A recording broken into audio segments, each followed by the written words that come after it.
In this section, we're going to focus on health within the reforestation industry.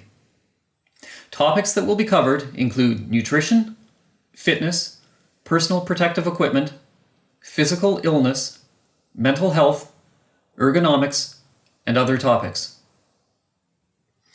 In many industries, the two separate topics of health and safety are often lumped together. Although they're usually given lip service as being of the utmost priority, that's unfortunately not always the case. Whether the fault lies more with corporate culture or with individual workers is always an interesting debate. In the silviculture industry, a significant portion of the workforce is relatively young and inexperienced, and our workplace has more subtle hazards than most factory floors.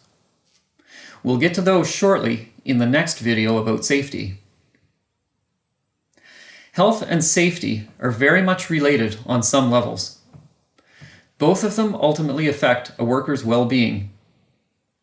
The main difference is that health is mostly concerned with practices that minimize negative effects from injuries or illnesses that develop over long time periods, whereas safety focuses on injuries that can occur quite quickly and sometimes unexpectedly. Many workers will be watching these videos for the first time just a day or two before their first season begins. If that's the case, it's too late to do much about preparatory nutrition or fitness. However, these are topics that are still important during the season that you should also think about when preparing for future planting seasons. Let's cover nutrition first.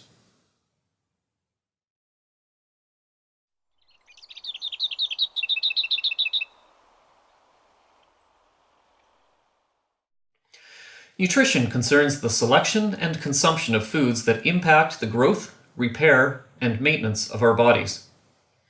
What we eat has a direct and immediate effect on how we feel and how well our bodies perform. The wrong foods lead to a weakened immune system, slow mental and physical processes, and slower healing. The right foods ensure that you have the energy for good health and productive planting. They help with recovery so you can plant hard again the next day, and they aid in the building and repairing of tissues.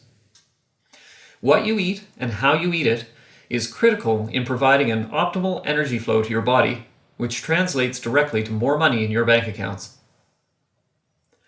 Complex carbohydrates offer a slow and sustained source of energy. They take about an hour to digest, depending on how full your stomach is. Some examples are wholemeal breads and pastas, beans, and root vegetables. Complex carbs are the most important energy source for planters.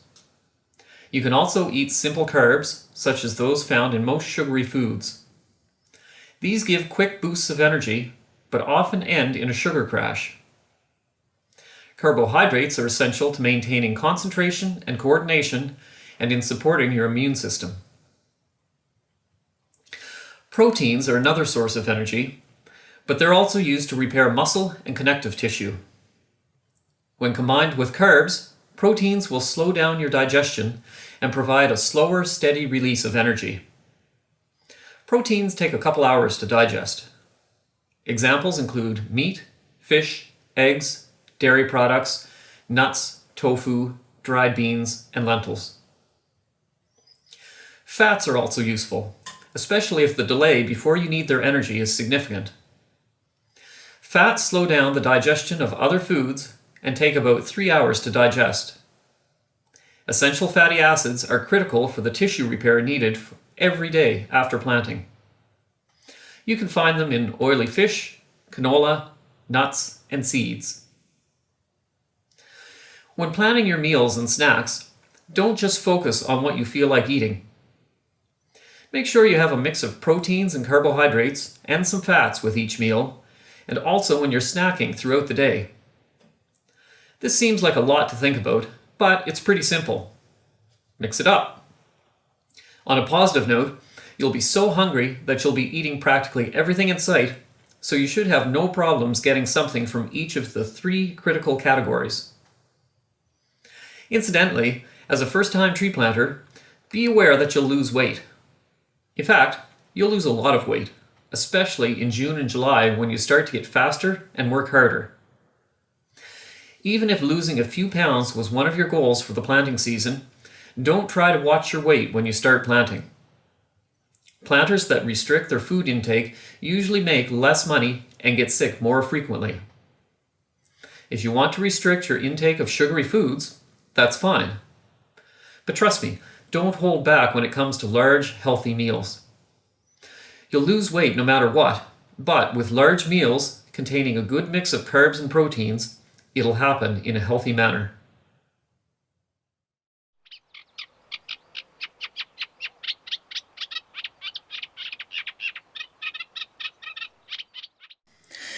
Even though I mentioned food first, water is the most essential nutrient. Without it, the body can't function properly, and performance is drastically reduced. Dehydration can make you lightheaded and more likely to injure yourself. It also leads to muscle fatigue, reduced coordination, and muscle cramps. While planting, dehydration compromises the body's ability to cool itself through sweating. This leads to heat exhaustion and, in extreme cases, heat stroke. I've had severe heat exhaustion twice, and in both cases, I felt terrible for several days. You must consume water regularly to replace lost fluids. The recommendation is half a liter every hour, as a minimum, even on cool spring days. In other words, you should be going through at least a 4-liter jug of water every planting day.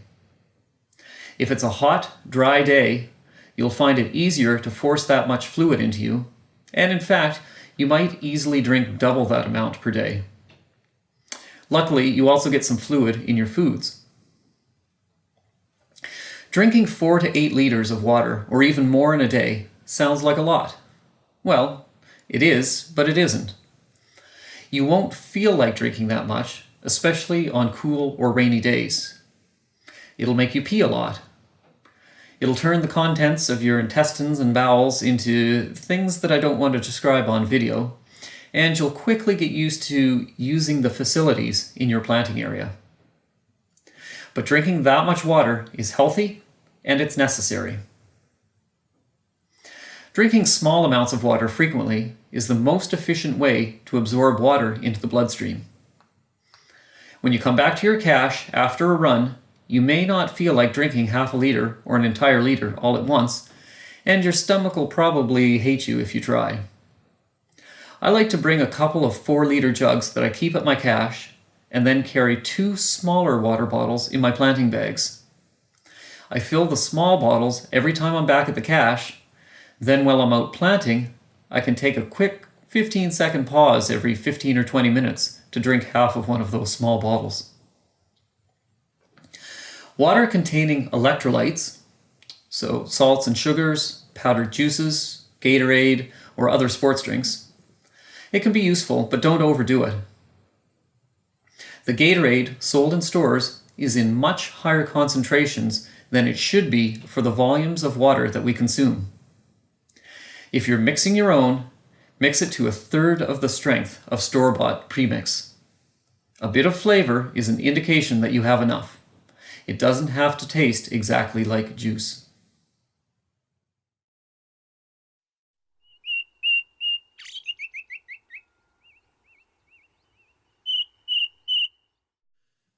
Alcohol, taken even in small amounts, dulls your judgment, slows your reflexes, reduces your coordination, and increases your fatigue. That's why it's categorized as a depressant. All of these effects will have a negative impact on your planting, and you'll earn less. Many drugs have the same effects.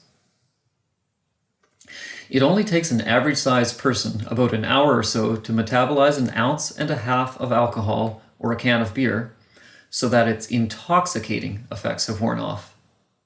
However, it takes about 3 times as long before the metabolic effects are worn off. Drink a case of beer, and you're looking at about 36 hours before you're back to normal. During that time, your body is not getting proper rest, nor are your tissues healing as effectively as they could be. Don't get me wrong, I'm not against alcohol. I've worked for years as a bar manager and a bartender, and personally, I'm quite fond of alcohol. Many people are. However, the planting industry has changed quite a bit over the past few decades, at the same time that our Canadian culture has slowly cut back on alcohol consumption, and people have realized that there's a time and a place for it. Many people will have a few drinks on the night before a day off, and if that's something that you want to do, I see nothing wrong with it. Just don't overdo it, and try to stay away from any alcohol at all on a work night. It'll just mess up your sleep. Stay away from caffeine or stronger stimulants. A can of Pepsi or an energy drink might seem like a good idea to give you a burst of energy. Trust me, I've tried them many times. But you'll probably soon find that the crash as they wear off negates any benefits that you got from the burst of energy in the first place. Also, caffeine stays in the system for about 12 hours, so a Pepsi in the afternoon can reduce the effectiveness of your sleep in the evening. And finally, caffeine and other stimulants increase the amount of water lost in your urine. In the long term, any kind of stimulant has more of a negative effect than a positive effect. As far as smoking goes, it should go without saying that everybody watching this, including the smokers, knows just how unhealthy it is to be a smoker. Unfortunately, planting has a way of turning some people into smokers, and it's a habit that they come to hate later in life. My only suggestion, if you're starting to plant and you're not a smoker now, is to resist any temptation to get started in the first place. You only have one body and one set of lungs.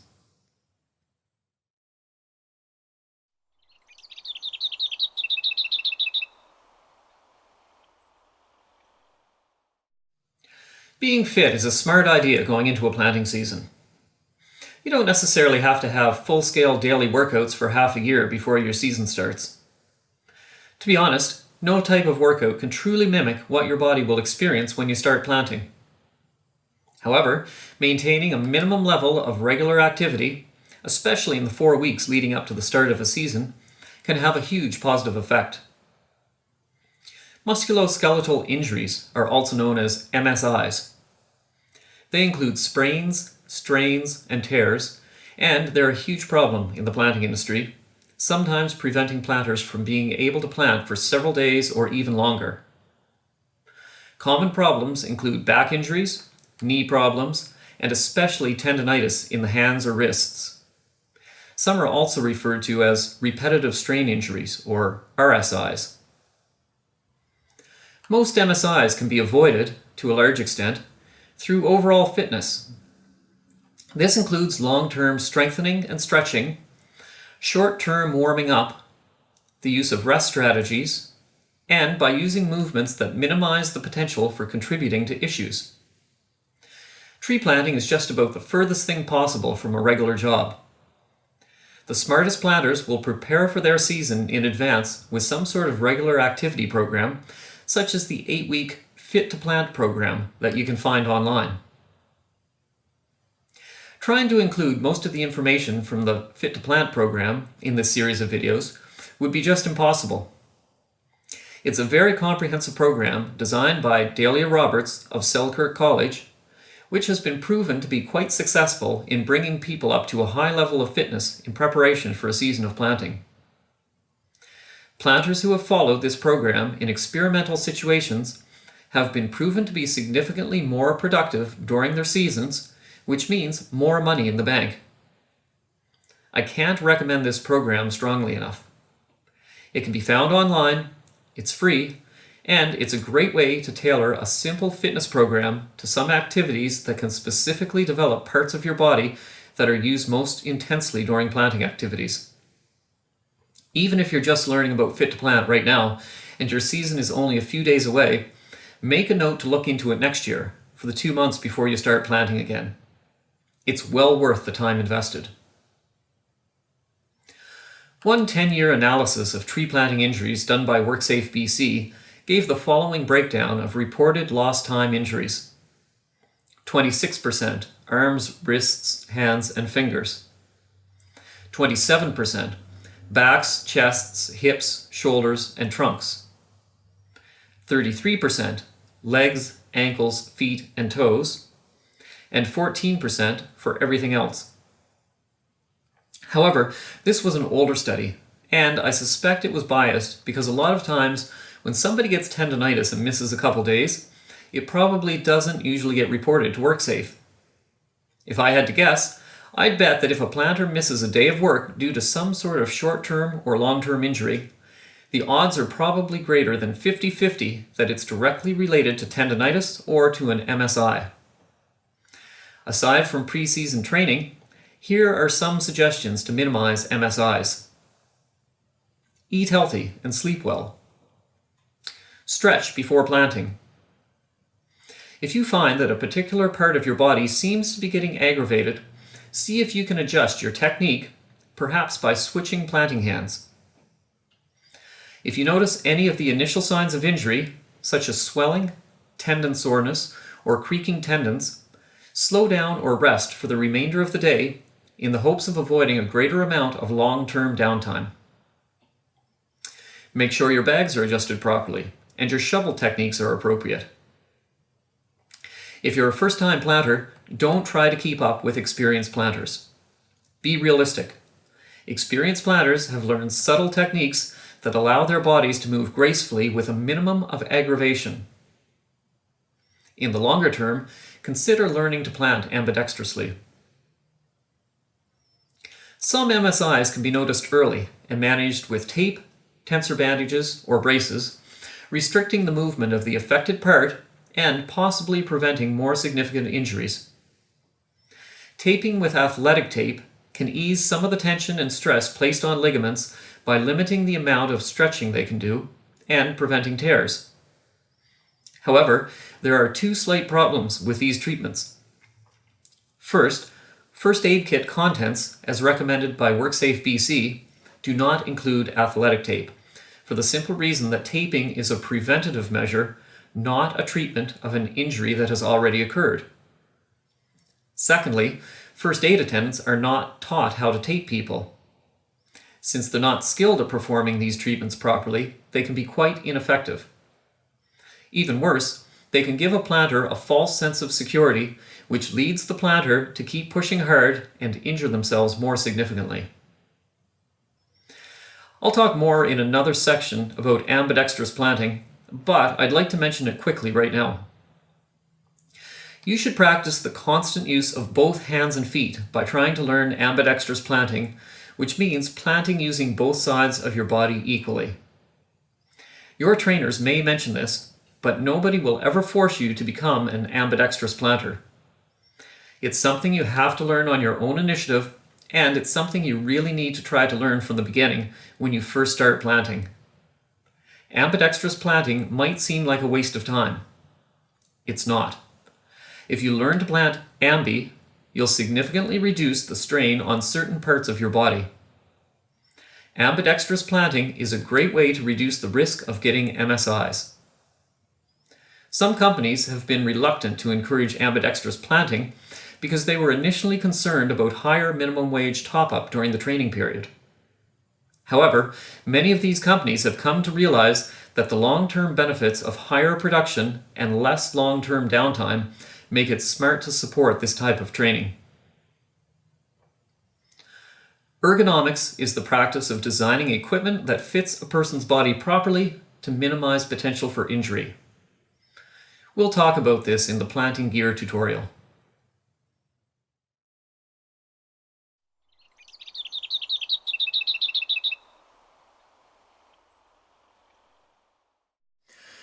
Personal protective equipment is often referred to as your PPE. Remember this. Write it down. You'll probably be asked about this by an auditor someday. PPE is any type of equipment or clothing that protects a worker from a short-term or long-term hazard. Some types of PPE that relate to short-term safety will be discussed in the next video. Some types of PPE are more applicable to long-term health, especially in terms of clothing. Clothing is your main barrier against the elements. It keeps you dry, provides warmth on cold days, protects you from the sun, and offers some protection from insects. Wise clothing choices can also minimize MSIs by keeping key muscles warm. If you're ever asked what PPE you have available to you, you can start by listing some of your clothing. Rain gear protects you from getting too wet and cold, thus minimizes your risks of hypothermia. Gloves have become a staple in the industry for the past 5 or 10 years, as better materials have led to the development of thinner, stronger gloves that are perfect for planters. Gloves can keep your hands warm on days when you're planting in cold, wet ground. They can also protect you from chemical exposure, cuts, infections, and they even provide a level of padding from your shovel. Long pants or long sleeves can protect you from sunburn, cold, insects, and cuts. Stay away from cotton unless the weather is guaranteed to stay warm all day. A combination of wool and polypropylene is recommended for warmth and breathability. Many people wear 2 layers of socks to prevent blisters, with a polypropylene inner layer and wool or Bama socks over the top. Other people use what's called a compression sock, similar to what some high-performance athletes and long-distance runners wear. Also, make sure that you always carry rain gear and some extra dry clothing in your day bag, even on days when it doesn't look like it's going to rain. Being comfortable is a big part of being productive and making as much money as possible, and the weather in the BC mountains can sometimes change drastically in the space of as little as 20 minutes. Footwear should be chosen to save you from foot and ankle injuries, slips and falls, and blisters. Getting good boots is a critical investment. You'll probably want to work them in gradually during the couple weeks before the season starts. There are all kinds of choices, and choosing what is best depends on your personal situation. Some people wear leather work boots. Some people go for old army boots from a surplus store, if you can find them. Some people wear rain boots, which are great in wet conditions, but they're a bit heavier than other boots.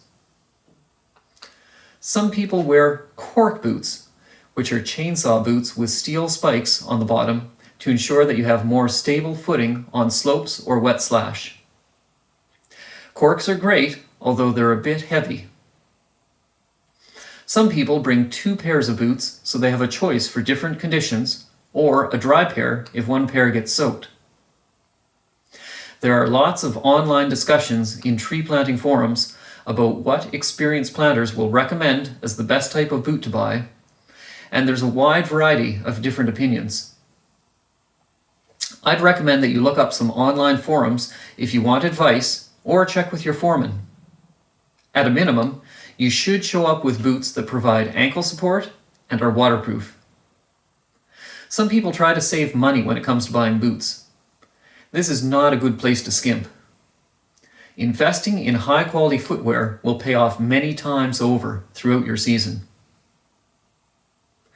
Planters don't wear sunglasses, even on the brightest of days.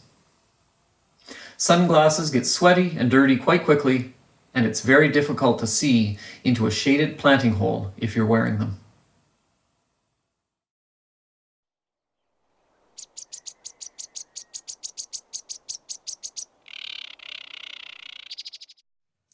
The last thing you want to do is get sick while planting, knowing that you're losing a couple $100 every day that you're in your tent. In addition, viruses or bacteria can spread throughout a crew or camp like wildfire, putting an entire contract at risk. I've been in 2 camps where over 90% of the planters suddenly contracted an unknown flu or other disease over the course of a single shift and missed days of work. A disease outbreak can be demoralizing, can mess up schedules and put additional pressure on staff and other planters, and can also have serious health implications.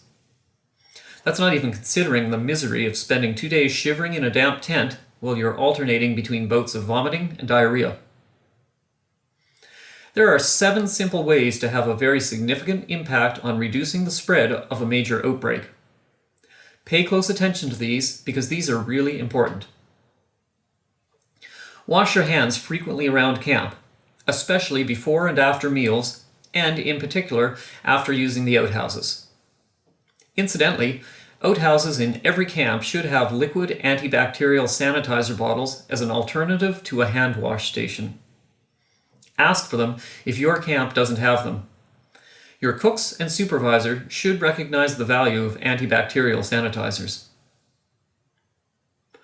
Try to wear reasonably clean clothes, since bacteria collects in fabric. Try to have enough work clothes that you can change into clean clothes every day. If you don't have enough, go to Value Village or the Salvation Army on your next day off. Shower regularly. This also cuts down on infections from cuts on your arms or legs. You can also sweat more effectively if you're not covered with a layer of dirt. Try not to share water bottles on the block or alcohol containers on the night off. Don't justify it by saying, the alcohol will kill the germs. Just mix a drink for yourself instead of drinking directly out of the bottle. The crew that drinks together sometimes vomits together. Don't drink out of streams, ponds, or other non-potable water. Non-potable water can contain parasites and other nasty biologicals. Strive for cleanliness in food serving areas. Be respectful around the lunch table and use the serving utensils provided rather than picking up food with your hands. If you see someone else using their fingers, tell them to use the utensils provided. Trucks are vectors of disease. Don't leave dirty clothing in the crew trucks. Try to help ensure that the trucks are kept as clean as possible. If you become a driver someday, wash the inside of your truck regularly. If you're sick, don't go to work if there's a risk that you'll infect the rest of your crew on the drive to the block.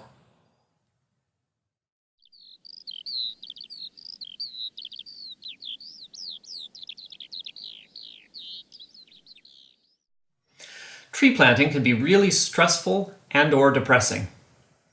Here are some of the reasons why. Relationships at home. It can be hard to stay away from friends, family, or a significant other for 3 or 4 months straight. Isolation.